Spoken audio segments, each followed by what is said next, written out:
Hi guys, welcome to my YouTube channel. My name is Val and welcome to day 13 of our 200 days of Psalms, and today's Psalm is actually Psalms chapter 13, where we see David begins off in a place of despair. He is also discouraged, but he ends up trusting God and in a place of encouragement. And so let's get into it. In verse 1, David begins by asking the question, how long will you forget me forever, Lord? And how long will you hide your face from me? And he got to a point where he feels as if David is dealing with God emotionally, and in this place he felt as if he felt as if God was away. He felt as if God had forgotten him.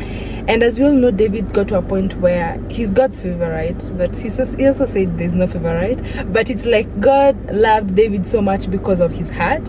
But in this place he was not dealing with God because of the way he knew him. He was in a place of discouragement. It's actually normal to be discouraged. We also experience the same thing where we go into seasons, days where we feel like, better God, you are away, better God, me, I don't feel you, like I don't feel encouraged. But David was also in the same time here. And also he continues to ask, how long will I take counsel in my soul, continuing to have sorrow each day because of depending on his heart? And this is the same thing as when people tell you follow your heart. And it's so funny because the other day I was just having this conversation with my brother, and he's just like, follow your heart, and he was just talking about something, and he's like, follow your heart. And I was like, I can't even follow my heart is so deceiving. And David was in the same place where he felt as if he was depending on his heart. Heart is the same thing. He was depending on his heart, but it was leading him to sorrow daily. And now he's like, by then I can only trust on God. And it's the same thing. Most people in the world use this statement of trusting in the word. And actually my brother told me, he said, but it's yours. Yeah, it's mine, but your heart is deceitful. You can't follow your heart. By then I don't agree with follow your heart. Your heart is deceitful. Anyway, back to David. I was saying, David now was getting to a point where he was in a turmoil of discouragement, and he was like, but they got me, I've been following my heart, I've been following my soul, the counsel of my soul, but it's not leading me somewhere, it's leading me to sorrow each day. And now he was like, but then I need God. And that was the difference between David and everybody else in the Bible. His heart was always for God, and that's why he ended up having so much favor in the eyes of God. And we really need to get to a point where our heart belongs to God. In short, what we are learning from David in this case is that when he was discouraged, his answer was not in himself. His answer was outside him, and it was actually in God. And this is what he's doing, because he's like bringing this issue of his discouragement to God. And we also need to get to a point where when in those days where we feel discouraged, don't run to people, run to God first and seek the counsel of God. Don't run to the counsel of your heart. Don't follow your heart.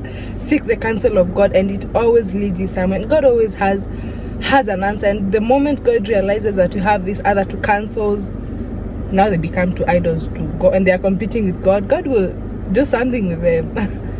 And now in verse 3 we see David praying for his relationship with God, because he said, consider me, O Lord, enlighten my eyes, lest I fall into the sleep of death. And what it means here is like he was coming to a realization that he was not seeing what God is seeing about him.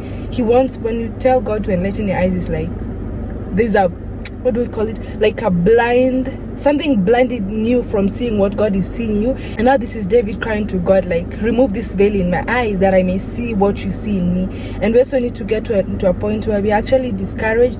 We need to ask God, Lord, help me to see what you are seeing. Help me to see your will and see God's will done. Even if you want your will, ask God to help you understand why his will is this way, and ask God to help you see what he sees. And it was in Psalm 6 verse 6 where he talks about you cried too much, and David was actually saying that he had cried too much, and these tears that he was crying because of being oppressed by his enemies and these people who are around him and fighting him, it led him to having a vision where you can't see what God is seeing in you. And now it's the same thing where he's telling God, maybe my cause of discouragement is because I'm not seeing things the way you are seeing them, but help me to see things the way you see them.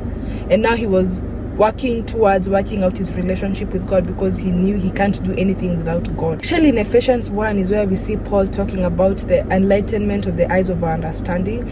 And understanding is very important, because even in Proverbs it talks about my people perish because of lack of understanding. Maybe in this case David was in a turmoil of discouragement because he lacked understanding of God's purpose and God's will in his life. In this place, when your eyes are darkened, you don't see things the way God sees them, it leads to, here David was actually talking about death, like spiritual death, like you're just a walking zombie. You really don't know the will of God. You don't have a vision, you don't have a purpose. When your eyes are, when you it's like you're spiritually dead. And we also see in verse 4, David is praying for victory against his enemies, and it seemed as if his greatest fear was actually being defeated by his enemies. You can imagine God leads you somewhere and you feel like you will be defeated. Of course, he had to depend on God because he didn't want to be a king.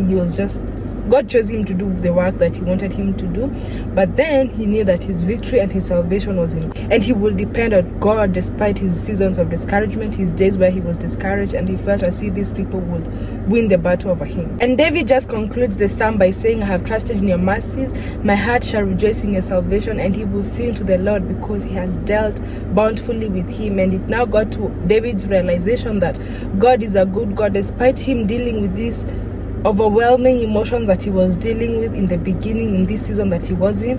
He knew that God was still merciful. He remembered the sure mercies of God. He remembered that he would always bring his emotions to God. It's not like God is afraid of our emotions. He actually wants you to tell him how you feel, like, God, but then I feel like this. I like it when this happens. This is how I feel. Like, your emotions, surrender them to God. And he knew that his emotions were not too big for God, despite him being overwhelmed by these emotions.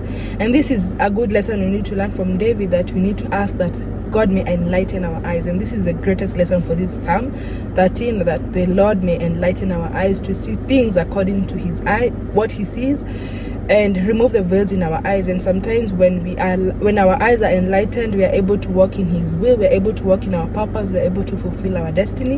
And when our eyes are enlightened as well, we are able to not walk in discouragement, because when you're discouraged, you are in your emotions, you're seeing things according to what you see yourself, and emotions are deceiving. Your heart is deceiving. Please don't follow your heart. Your heart will deceive you. Your heart will lie to you. These statements of your heart, follow your heart, do what you like, what pleases you, these are the worldly statements, and they don't lead you anywhere. Learn to trust in God. Learn to seek God depending on anything. Learn to seek God even for your emotions. Learn to seek God. No, there's nothing that is too big for God. He desires to have that relationship with us. And thank you so much for watching. I will see you tomorrow, and bye.